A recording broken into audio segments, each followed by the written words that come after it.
Kita akan memantau bagaimana arus mudik Lebaran 2024. Sudah ada rekan Salam Rahmat di Pelabuhan Merak, Banten, dan rekan Dilami Aulia di rest area kilometer 57. Saya ke Salam dulu.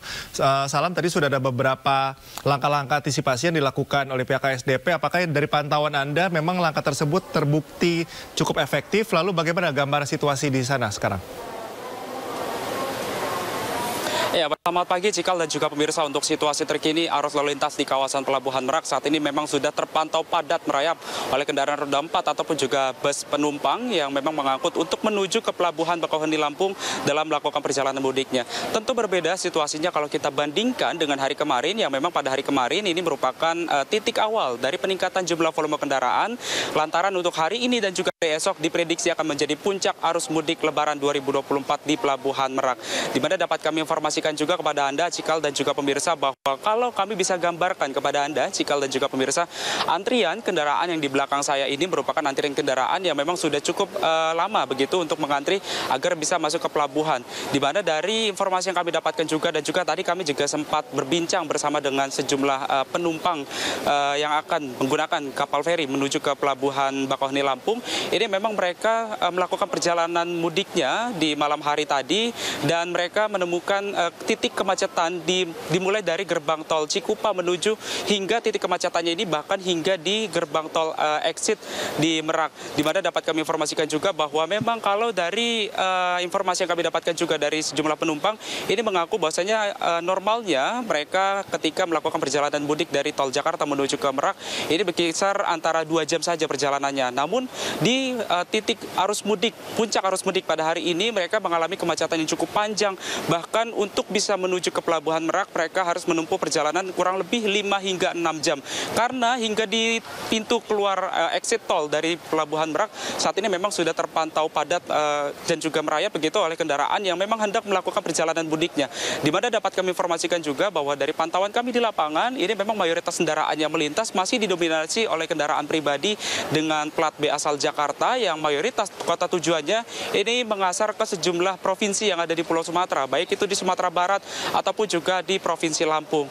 Dan dapat kami informasikan juga bahwa dari para pemudik ini sengaja memilih melakukan perjalanan mudiknya di malam hari lantaran untuk menghindari panas teriknya matahari di siang hari, terutama di Pelabuhan Merak ini, dan juga untuk menghindari kemacetan yang ada di Pelabuhan Merak ini. Namun memang ini tidak sedikit yang berpikiran semacam itu, karena nyatanya banyak sekali masyarakat yang memilih waktu perjalanan mudiknya di malam hari, sehingga ini imbasnya justru kemacetan panjang justru terjadi sejak berbuka puasa pada malam hari kemarin hingga menjelang subuh tadi. Cikal. Ya, Salam, dari laporan Anda tadi artinya simpul kemacetan ini cukup jauh dari pelabuhan begitu. Apakah memang, berarti kan ini kan bisa simpulkan bahwa ada peningkatan yang cukup drastis untuk menggunakan kapal. Apakah itu juga diiringi dengan penambahan misalnya antisipasi begitu yang dilakukan SDP atau juga pengamanan? Kalau saya lihat juga ini begitu banyak antrian di materi yang Anda kirimkan. Ya, betul sekali Cikal dan juga pemirsa, ini dapat kami sampaikan juga bahwa dari pihak SDP pun ini juga turut menambahkan dari adanya transportasi begitu untuk kapal feri yang nantinya akan diberangkatkan untuk para penumpang yang akan menuju ke Pulau Sumatera begitu, terutama ke Pelabuhan Bakauheni Lampung, di mana penambahan ini memang bersifat situasional. Jika nantinya penambahan jumlah volume kendaraan ataupun juga reservasi ini terus bertambah, maka dari pihak SDP pun ini juga akan mempertimbangkan kemungkinan-kemungkinan lainnya begitu. Dan dapat kami informasikan juga bahwa memang untuk arus lalu lintasnya sendiri di pelabuhan eksekutif di tempat kami melaporkan saat ini memang masih terpantau padat hingga menjelang pagi hari ini. Cikal. Baik, terima kasih Salam. Pemirsa, kita menyapa rekan Dilami yang berada di rest area kilometer 57. Dilami, bagaimana situasi rest area yang biasanya memang juga menjadi salah satu penyebab simpul kemacetan?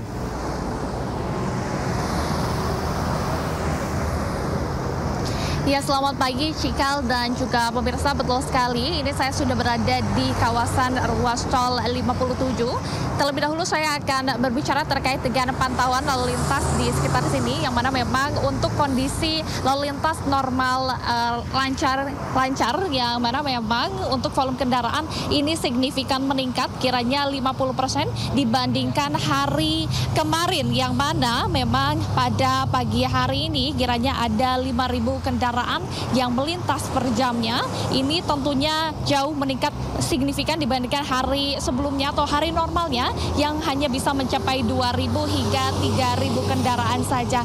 Sementara itu, Cikal dan juga pemirsa, sejumlah rekayasa arus lalu lintas juga masih terus diberlakukan, seperti arus rekayasa lalu lintas kontraflow dari kilometer 47 hingga ke kilometer 72.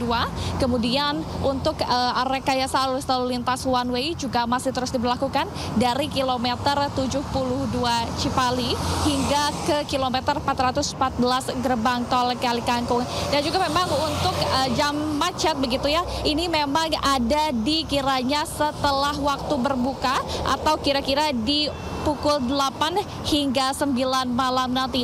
Dan memang hal ini juga sejalan dengan puncak arus mudik yang diperkirakan akan terjadi pada hari ini, tepatnya 6 April hingga esok hari 7 April 2024. Dan untuk Cikal dan juga pemirsa yang ingin hendak melakukan istirahat, ini Anda bisa melakukan istirahat di rest area kilometer 57, di mana di sini sudah disediakan fasilitas yang sangatlah lengkap Cikal dan juga pemirsa, mulai dari masjid, kemudian juga ada ruang laktasi untuk pengisian bahan bakar. Di sini juga sangat lengkap tersedia. Kemudian memang untuk dari pihak Polres Karawang juga mengimbau untuk para masyarakat ini hanya menggunakan rest area sekitar 30 menit. Dan untuk pantauan kami di rest area sendiri ini memang mulai dipadati oleh para pemudik yang melakukan istirahat begitu Cikal. Selain itu memang dari pihak kepolisian ini mengatakan bahwa penjagaan dan juga pengamanan ini terus dilakukan oleh Polres Karawang dan juga berkolaborasi dengan Polda Jabar untuk memantau rest area ini, karena tidak bisa semua pemudik ini masuk ke rest area karena untuk kapasitas rest areanya ini terbatas begitu, sehingga ditetapkan tadi waktunya hanya 30 menit saja.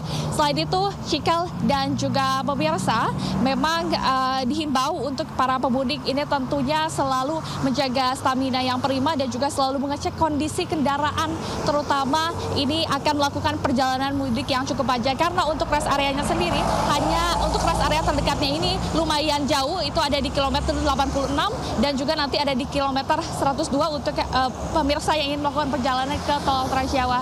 Sekian, kembali kepada Anda, Cikal. Terima kasih Dilan atas laporannya. Sebelumnya ada rekan Salam Rahmat juga atas laporannya. Teman-teman, selamat bertugas kembali.